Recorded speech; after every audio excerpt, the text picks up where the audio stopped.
The Honorable Sarah Opendi from Uganda to join the moderator on the stage. Can we give her a round of applause? So that particular conference was held under the theme, Protecting the African Culture and Family Values.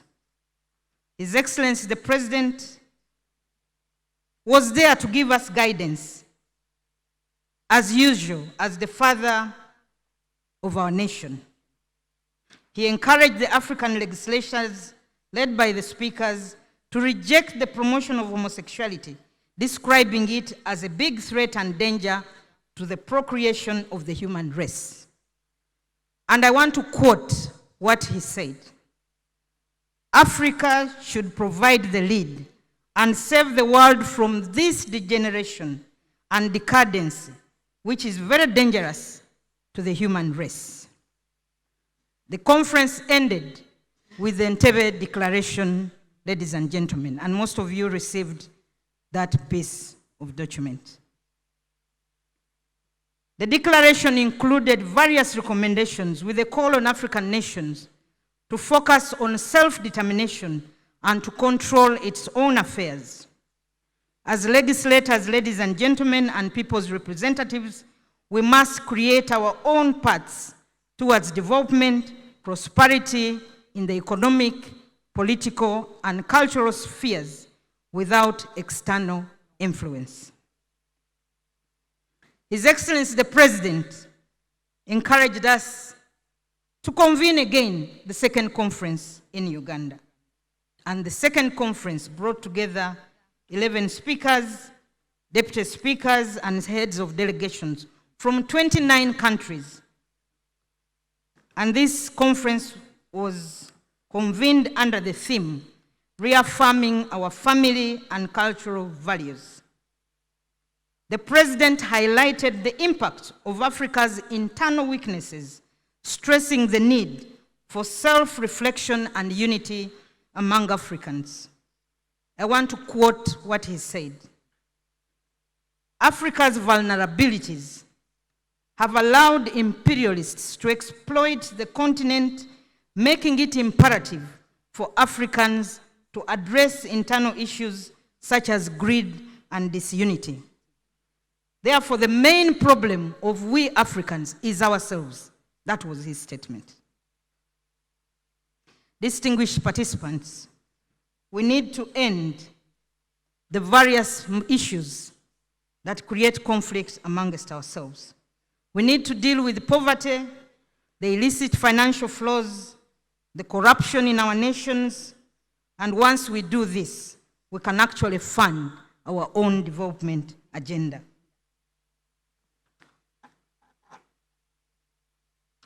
His Excellency also told us in that conference that we held in Entebbe.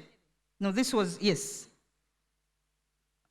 third conference towards an African Charter on Family, Sovereignty and Values, still held in Entebbe, where His Excellency the President encouraged us to review the vision of our founding fathers, rallying us to create an African resistance movement that would push for Africa's comprehensive sovereignty.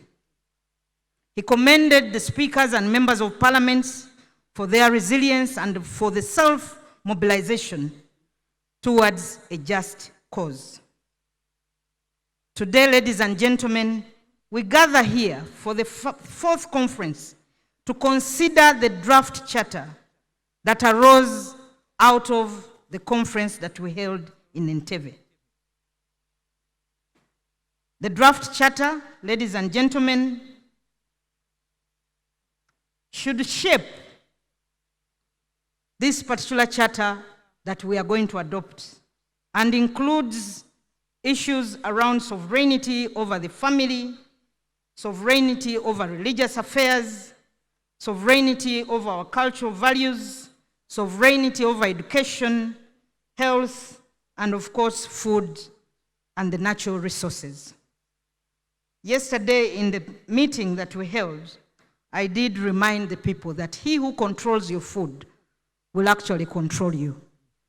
Distinguished guests, ladies and gentlemen, as African people, we have our seeds. Let those seeds not be extinct. Let us ensure that we create our own seed banks so that we can keep our indigenous seeds, because at some point today in certain nations, we may find no seed to plant, and you have to rely on somebody for food. So we are here gathered, ladies and gentlemen, under the leadership of the Speaker of the Parliament of Ghana. I want to request each and everyone here, the heads of delegations, the right honorable speakers, that as we sit here, let us also ponder on how we shall be able to finance this conference moving forward, because that remains a challenge. Let us not leave this expense to the host nations. Let us think outside the box, and even if it means putting some small funds aside to fund and support the next country that will host this conference, let us do so.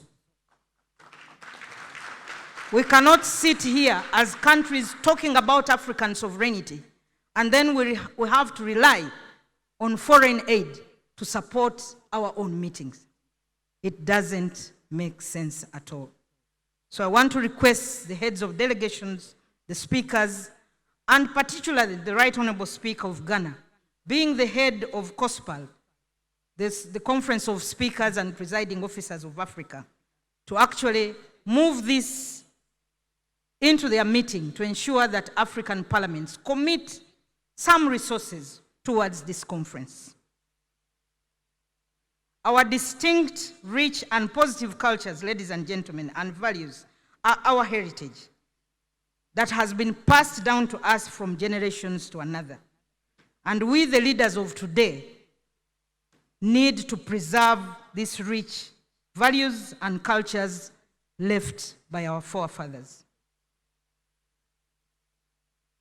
African sovereignty should not merely be having constitutions, national laws, flying our flags, but it should be reflected in our ability as African nations to determine our destiny without manipulation and those external pressures of cutting aid.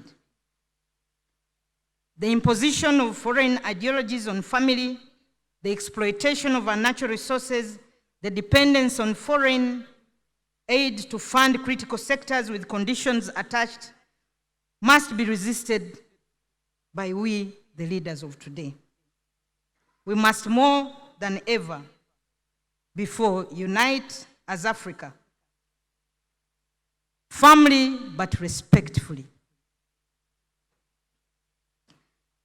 Patrice Lumumba, if I may quote, at the African Union Conference that was held in 1960, said, "African unity and solidarity are no longer dreams. They must be expressed in decisions." And when we make these decisions, I want to add, these are my words, those were his words. When we make these decisions, let us implement them, ladies and gentlemen. Uganda, as a nation, has moved forward to even redefine our sovereignty away from the Constitution by passing the Protection of Sovereignty Act, a new bill that Parliament passed last month, and it is now law.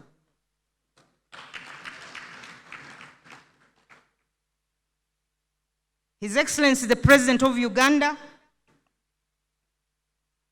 remains the person that we should forever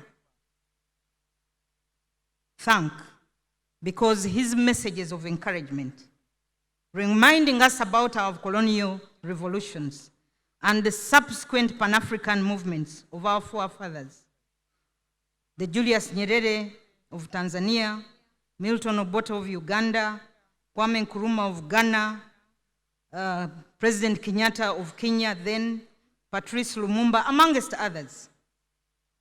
Although our forefathers dismantled the colonial rule, that led to the independence of many African states, the need for economic dependence remains an unresolved challenge, and we must tackle this as the leaders of today. Distinguished guests, ladies and gentlemen, as I conclude, our destiny as Africa depends on the path that we shall take after this conference. We either unite as a people of Africa or perish as a continent. Let's remember the founding father Kwame Nkrumah of Ghana, who said, "We shall not rest until Africa is completely free and united." We face the stark reality that unless we unite and forge ahead in a common purpose, we shall fall victim to those who keep us in a state of dependency and underdevelopment. The wars amongst us, amongst the African nations, are not necessary.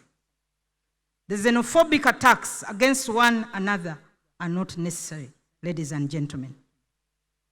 At the end of the day, we all remain as Africans. I want to end by calling upon the participants of this conference that let this be a resolution that every year in May, we should gather as African parliaments to discuss this very important subject. Just like other people gather, those groups, I think they have a Pride Month. Let us also gather to show the solidarity amongst ourselves and promote our own values as a people. Let us write our own history as leaders of this century. Let us be remembered as the leaders that protected our African values and defined our history through the African Charter. When I visited one of the tourist sites, I found the founding father's message, where he said, "Let's not look east nor west. Let us look forward." That was Kwame Nkrumah. And I want to leave you with that statement, that let us all look forward towards an African Charter on family, sovereignty, and values. Thank you very much for your kind attention.